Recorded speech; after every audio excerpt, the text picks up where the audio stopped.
Hey, what's going on, guys? Pete here with MixBetterNow.com and LearningToMix.com, and I am super stoked to have on the screen the long-awaited FG Stress from my friends over at Slate Digital.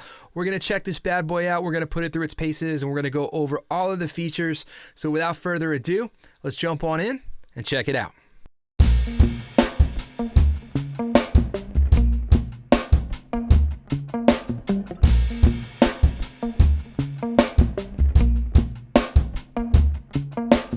All right, so I am very excited, as I said, to have the FG Stress up on the screen. For most of you, I'm sure you know that this is Slate's interpretation of the Empirical Labs Distressor, which is one of my favorite compressors of all time and is arguably one of the most important compressors in modern music. All right, so just so you know, I have an instance of this on my drum bus, on my bass bus, and then I have one on the lead vocal.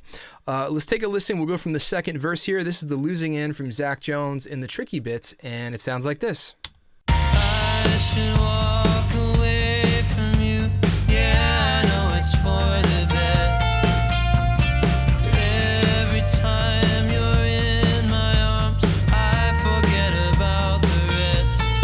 It is hard to be waiting patiently while you're trying to find a way to leave him behind.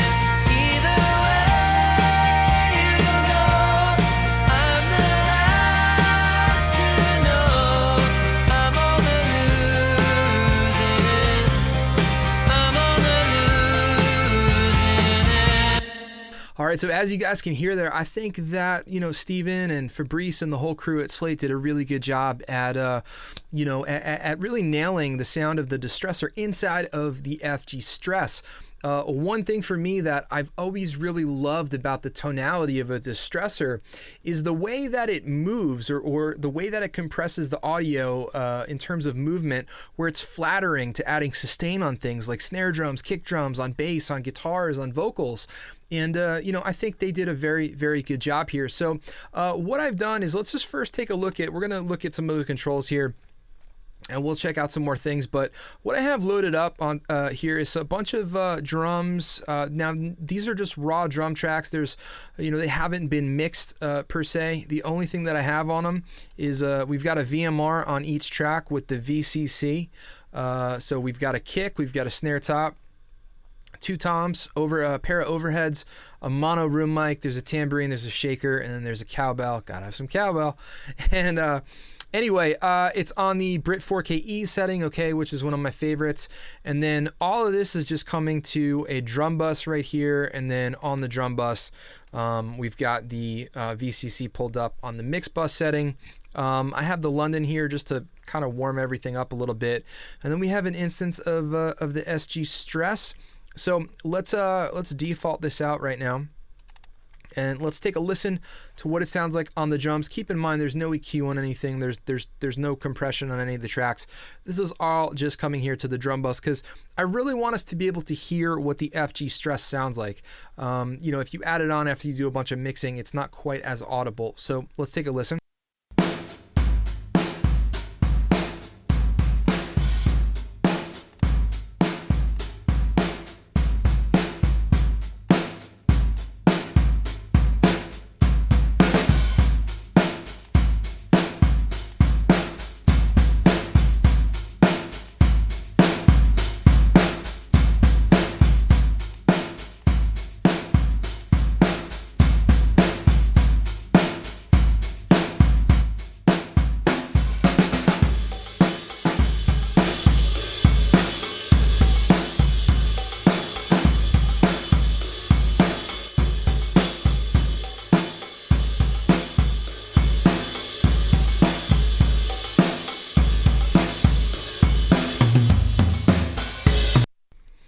So right there is pretty much how I would set this up to dial in drums on my drum bus.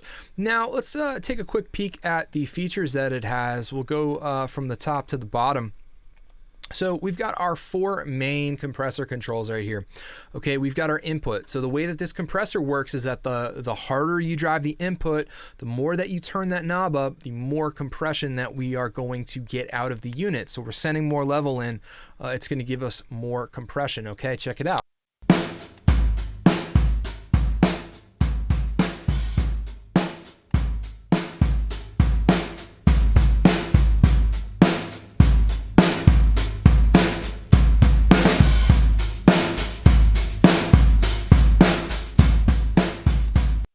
So pretty easy to grasp that. On the bottom here, we have our output knob. So as you would imagine, we can level match, back the volume off, or we can increase it to taste. Then we have our attack and release knobs in the middle here. Now the way that these work is 10 is the slowest on both. So on both the attack and release, 10 is the slowest, 0 is the fastest. Check it out.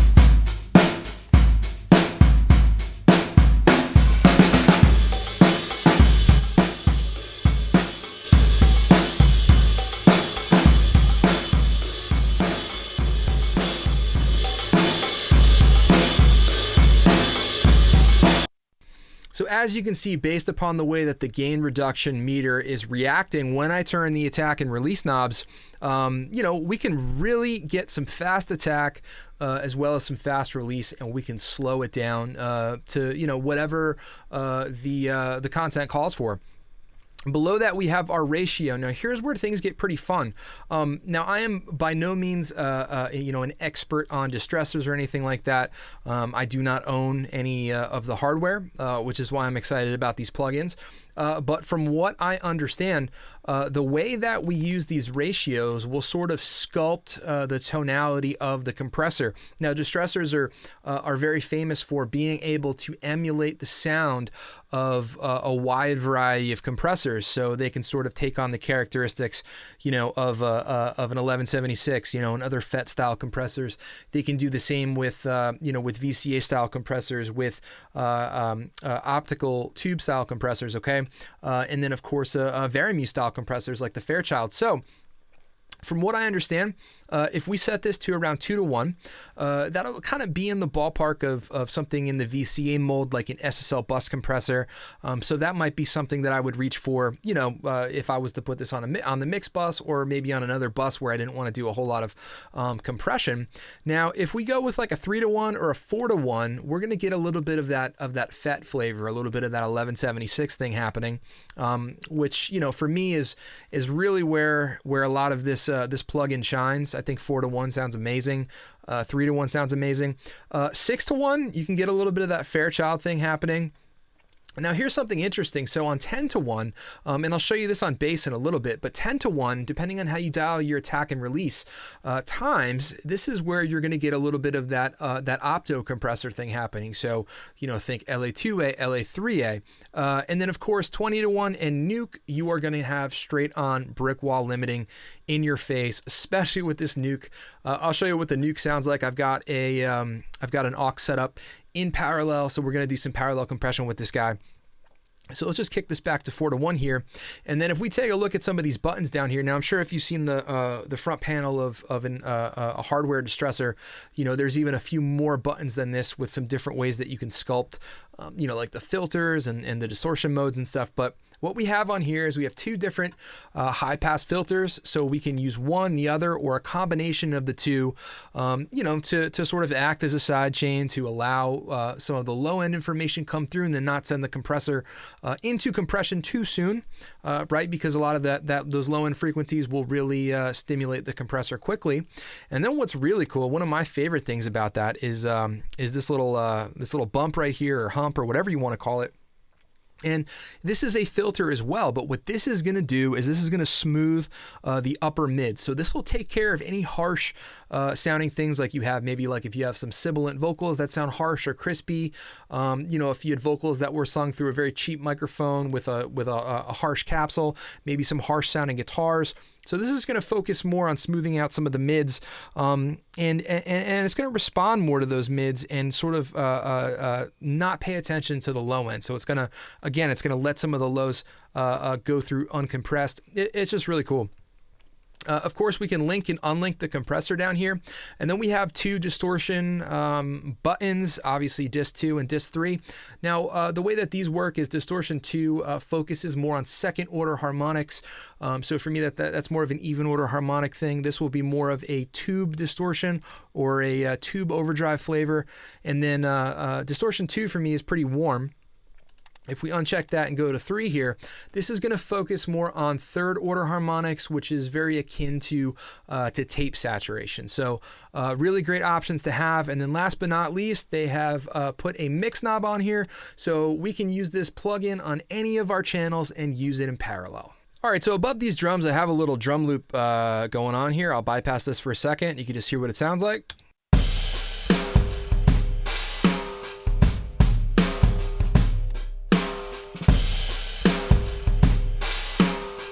Here's the other one.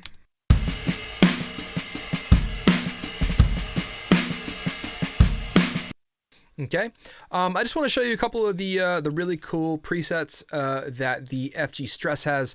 One thing that I think they did a really great job on here was giving you a lot of great starting points, okay? A lot of the times presets I'm not such a big fan of because nobody really knows what you need, but they did their job, which is giving you a starting point, and then you could sort of tweak and adjust to whatever you need for the situation in the song that you're mixing. So we'll just start with this first loop here. And we'll go to the default. So clicked on the wrong thing. So we'll zero this out, and then what we'll do is we'll try, you can see we've got a couple drum bus parallel compression settings. There's a couple drum room. There's some full mix stuff. So we'll try one of these drum bus parallel nuke. Now this is going to set it all the way to the nuke setting. As you can see, the mix knob here is just barely engaged, so it's going to hit it pretty hard.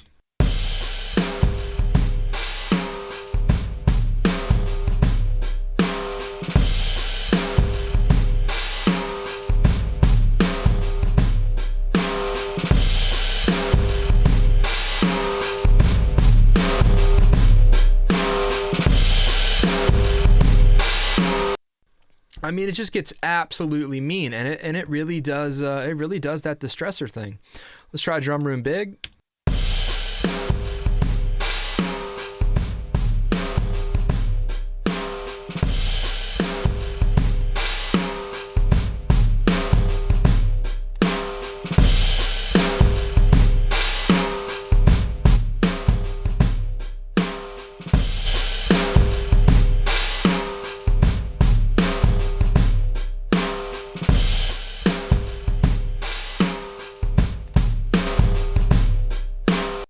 What I really love about the FG Stress is the way that it sustains your kick, your snare, your toms.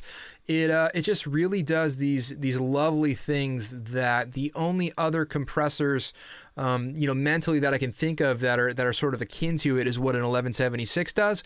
But because the distressor sort of emulates a little bit of that, especially if I go over to the 4-to-1 here, we get some of that really lovely sustain, pushing it hard. You get some of that total harmonic distortion that happens, and then if you add even a little bit more on top of it with one of these distortion settings, I mean, you can really just get some incredible sounding compression, and not just compression, but some very vibey compression, as I like to say.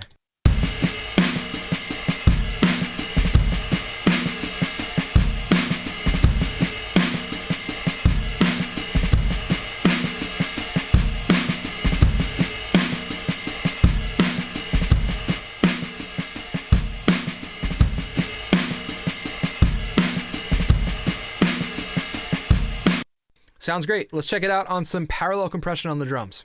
All right, so what I did with the parallel compression here on the drum kit is same drums that we were just checking out before, but I changed one thing. So the prior instance had the FG stress in the compressor slot here, but I used the exact same thing with the VCC and the London. Okay, just make sure this is out of the way. And all I did was I put in the FG 116, and the reason being is I didn't want to run the FG stress twice. So like if it was on the drum bus and then in parallel, it would just be a little bit too much. I want you to be able to hear what it sounds like in parallel. So we're using the FG 116 in modern. This is another one of my favorites on drums. Just so you can hear it before the parallel compression comes in, it sounds like this.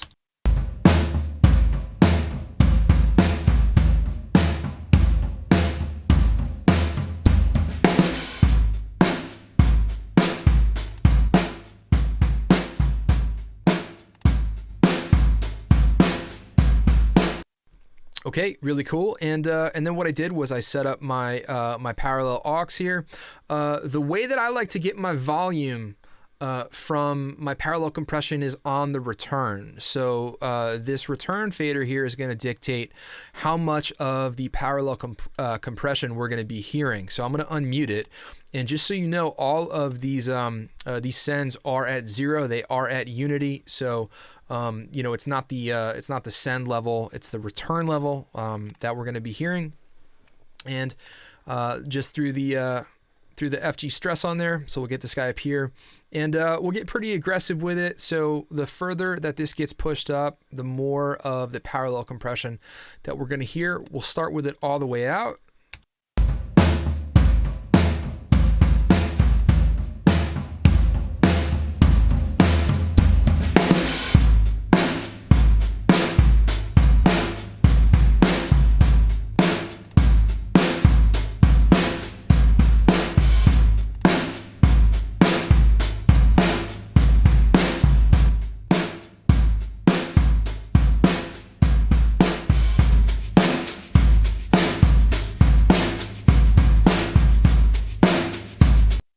So it can get really, really big, and it can get very weighty when you go with a fast release on this, which is one of my favorite things to do. I like to go with the slower attacking parallel because I don't really want to. I don't want to annihilate the transients. I want to let them through. But where the magic happens for me in parallel is with the release, and this release can get very, very, very fast. That was at the 10-to-1 ratio. Now let's get a little bit bolder here. Let's try the nuke, because I mean that's the fun part of you know, if you got it right, use it. So we'll back this off again. It's going to get pretty intense pretty fast.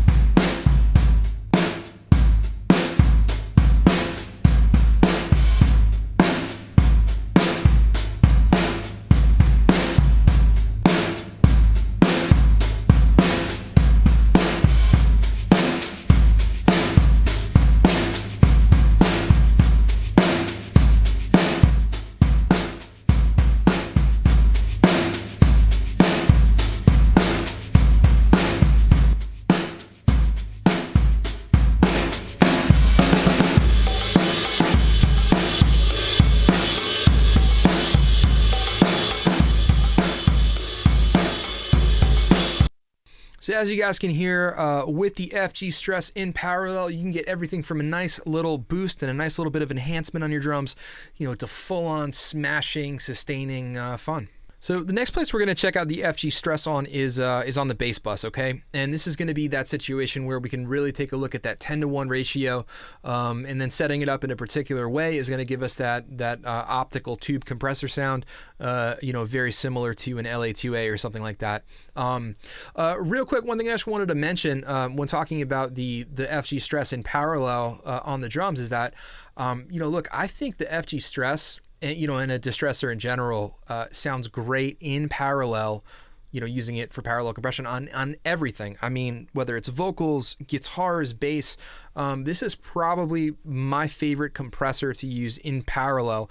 The only other thing that I probably use as much would be like an 1176, but again, there's a lot of similarities between a distressor and 1176, in my humble opinion. So, okay, this is on the bass bus here. We'll take a listen to the bass in solo. There's a DI and an amp track.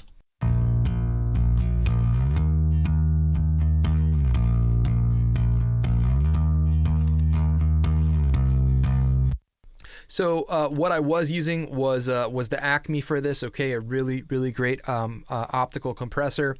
But we're going to bypass this guy, and then we're going to turn on the FG Stress now. So I started with one of the awesome presets that comes with this, the bass guitar Tubi Opto. And what's nice about it is it sets you up perfectly for that optical compression. 10-to-1 ratio, and then here's the trick, okay? You go with the slowest attack possible, which is 10, fastest release possible, which is 0, and then so it's got the distortion 3 on, so you're gonna get a little bit of that tape saturation, third order harmonic type thing, and then it's got the first high pass filter on here, okay? Sounds really, really great. This is what it sounds like solo, and then we'll bring the band in.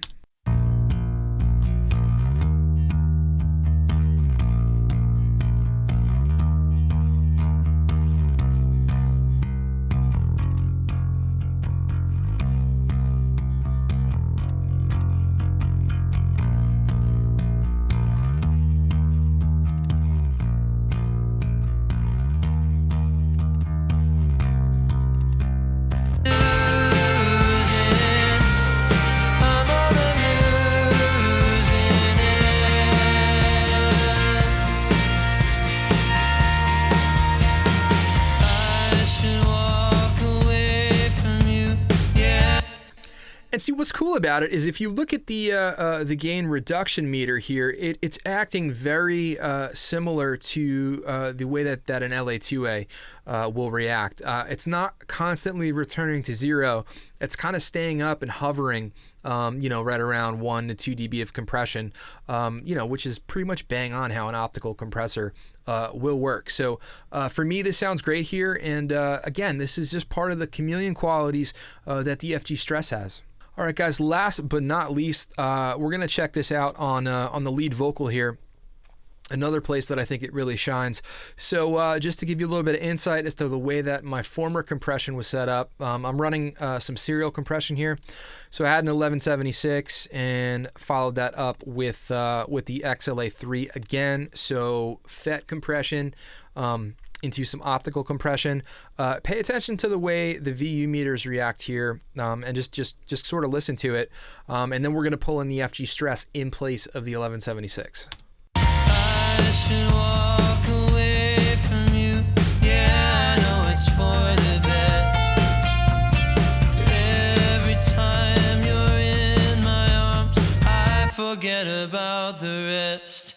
It is hard to be waiting patiently.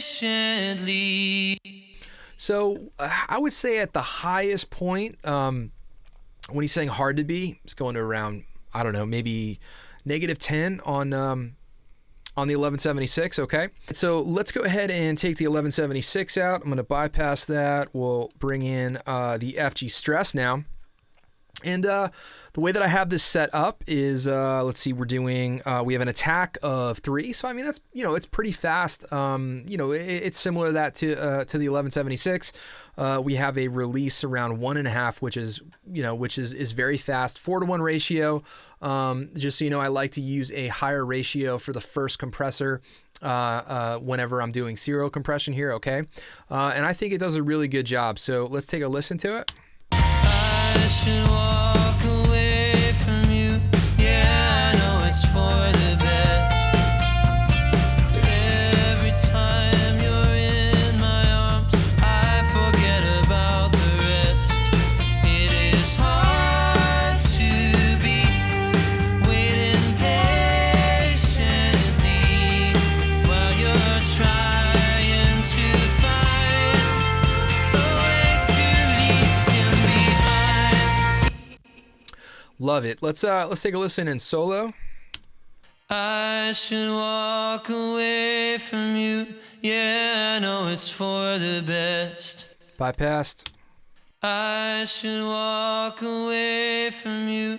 Yeah, I know it's for the best. I should walk away from you. Yeah, I know it's for the best. Got to tell you, I really like it on the vocal here. Now, what I think is so cool about the FG Stress, it does react similar to the 1176 in this case, and tonally, it's on par with it. But what's so cool is that the FG Stress just has some of these extra bells and whistles that make it a special compressor. Just for example, I have the second distortion button pushed on here, right? So it's gonna warm up the signal a little bit, and it's really just gonna accentuate and bring out those second order harmonics. All right, so I'm really a big fan of the FG Stress here, guys. I think this is really an awesome plugin. They did a really good job at emulating, doing their own version of the distressor. It's been a long wait for this plugin, but I think it's well worth the wait. I mean, I don't mind waiting for things. I mean, heck, I'm still waiting for the FGX2, which I hope will come at some point. But look. It's a blessing to be able to have these things in the box and plug-in format, to be able to go ahead and put them on any channel we want. I mean, if you went out and purchased a pair of distressors, I mean, you're looking at, I don't know, $3,000. And then you have the sort of the battle of, do you have a patch bay? And then, it's like, well, you can only use 2 instances of, your distressors at any given point. So what's cool about this is now we have a plug-in version of the distressor. Okay, it's in the VMR, which is already super convenient alongside some other great EQs and compressors. Look, and I'm not blowing any smoke here. If I didn't like it, I just wouldn't review the plugin, and I wouldn't do a video on it. It's that simple. I don't advocate and I don't promote things that I don't like and that I don't use. So, I think it's a great version. It gives me enough of that distressor stuff, enough of that distressor flavor to be happy and to be satisfied. And it's so easy because there's no recall, and then there's none of the hassle of having an analog piece of gear. So really well done. Pretty happy with it. All right, so that's it for me. My name is Pete with mixbetternow.com and learningtomix.com. If you guys enjoyed this video, please do me a favor and like, subscribe, and share. If you've yet to get your free audio swag bag, head on over to mixbetternow.com or click on the link in the description box below. When you sign up on my email list, I will send you my free audio swag bag, which is full of all kinds of goodies like free multi-track sessions, free mix templates, free drum samples, my top 20 free plugin list, and links to go download them, and a whole lot more. As always, guys, I just want to say thank you for watching. Thank you for your time. I appreciate it. Hope you all have an awesome day, and I will catch you next time.